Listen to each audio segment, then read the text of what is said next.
Well, my name is Martin Gitonga. I work with Springs of Hope Rescue Center, which is a center located in Viambani location in Kauma sub-county in Kilifi County, where we do rescue and rehabilitation programs for children who have different vulnerabilities. We have orphans, we have vulnerable children, we have kids from the streets, and we also currently we are on a program supporting young mothers. We started this program as a street program back in Mombasa, where we used to do street feeding programs and trying to empower talents from the kids from the streets. Because I originally grew up in the streets and grew up also in an orphanage that was very abusive to kids.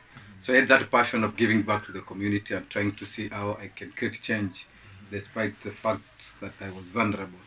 So from 2014, we came to Kilifi after having more than 5 years in Mombasa, and we were looking for a space where we can maybe rent out or build a better space for the facility for the kids, because in Mombasa it was so limited. So we came here through a group of well-wishers and volunteers that we used to work together, and we started Springs of Hope Rescue Center, and bit by bit, through God's blessings, things have been advancing, and currently we have 24 kids at the moment, under care of 8 staff, where we do different programs under the same umbrella for rescue programs.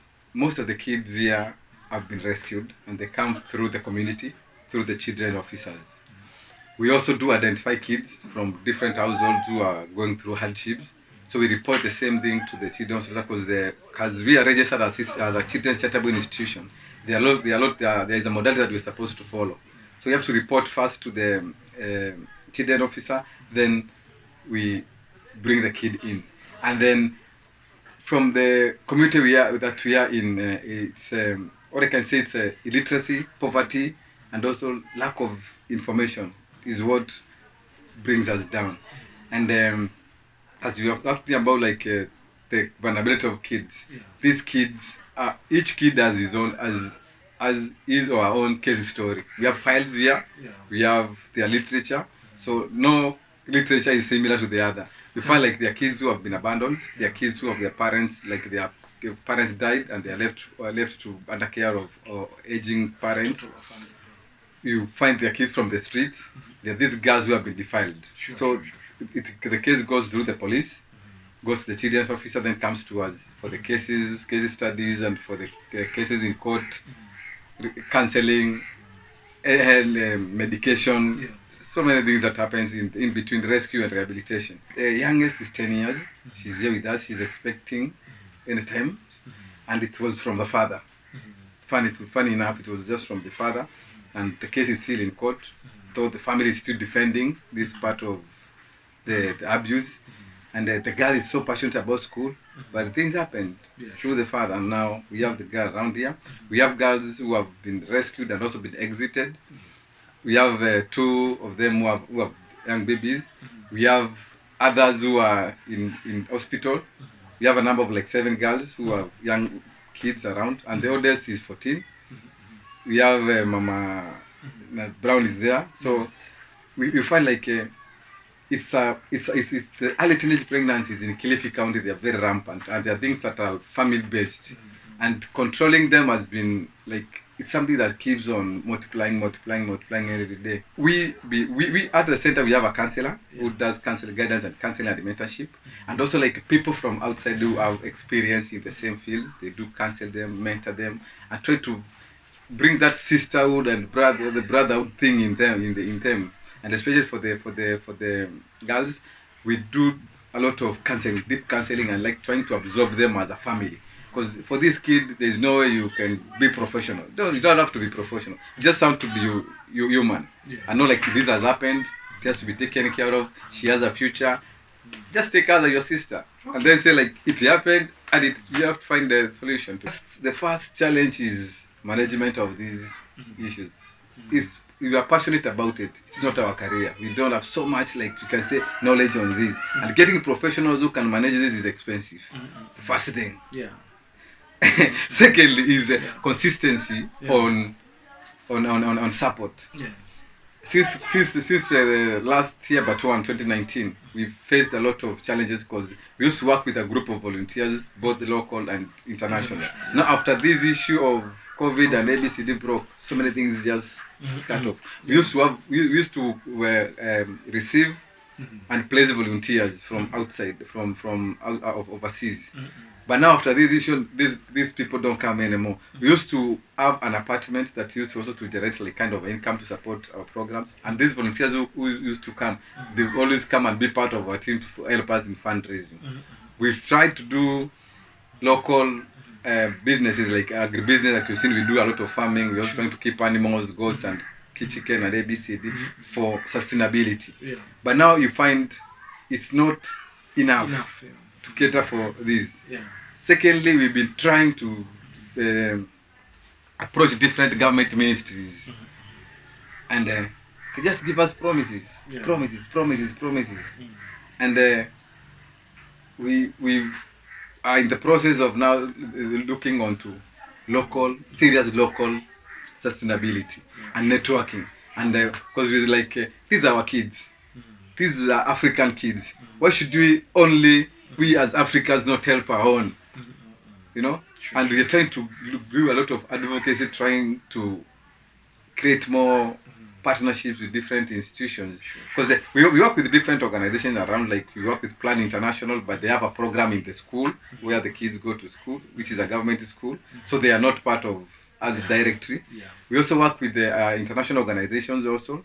But now you find like someone can support you on like, I'll help you pay staff, but no food. I'll sponsor 2 kids to school, like those who are in high school. But now there's no other part of it.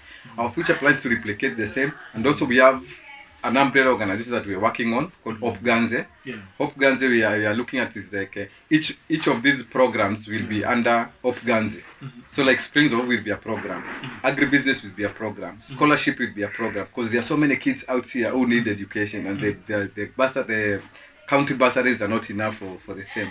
So we're looking into ways of expanding. We also want to do like family economic empowerment program, whereby like these households now where some of kids are here, how can the mothers or the household be supported, empowered economically, so that now like instead of like saying you sponsor 1 kid to school, the family can be empowered to support also the other siblings. Second, we are looking at micro enterprise program, whereby like these women, especially we are into mama. If you empower mama, you empower the father, you empower the whole household.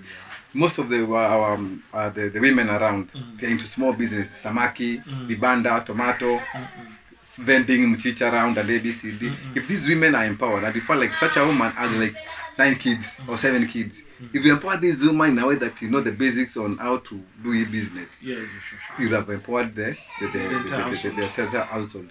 The other thing we are looking on networking and resource mobilization. That's our key, our first thing that now we are looking into. Building that one into Mimi mwenye sikuamini kama nitarekebika. Ilikuwa yani siwezi hata kuspend hata kama nusu saa bila bank tuseme. Ilikuwa siwezi, nilikuwa siamini kama naweza acha. Lakini namshukuru Auntie Nelly, yani nilikuwa kama chokora kabisa hapo kwa ofisi, anta wale mawakazi wakiingia walikuwa wananikimbia. Sababu kwa ananuka, alikuwa mchafu. Lakini nilikuwa sioni tutafanya nini shauri yao, mlikuwa naona hivi. Sasa kuja hapa mpata manufaa gani? Kuja hapa yani nimeacha, alafu naendelea kusoma. Nimeambiwa tayari nitapelekwa shule maana nimemaliza 8. Sasa nashukuru, yani nala vizuri. Kule street kule ilikuwa ni shida. Yani uweza asubuhi mpaka jioni hujakula kitu. Nashukuru sana maana sasa naona ndoto zangu zitatimia. Maana hapo kwa mtaani nilikuwa naona hata shule hakuna maana. Lakini nilipokuja hapa nikakanseliwa na pia maksi zangu kwa za ruhusu. Nashukuru tu. Hapa watu mimi nimesaidika kivyangu, mimi niko sawa. Niko sawa. Juu kama ni shule naenda na napita vizuri na niko mzima. Na hadi wazazi wangu wenyewe wanajua niko hapa. Kuna faida naziona kama hadi nguo utafuti, kwa kila kitu waletee watu. My name is Vasta Watela, and today we are here to see the children, to give them hope. basically, that no matter what challenges you go through life, that you can still make it. You can still have dreams and you can be who you want to be. I have seen the challenges with the community. Have seen the problems that are there, the issues that are there. We need to do more work, and especially when it comes to awareness, creating awareness amongst communities, yeah, on some of these issues. We need to tackle the root cause. Then once we have dealt with the root cause, we can be able to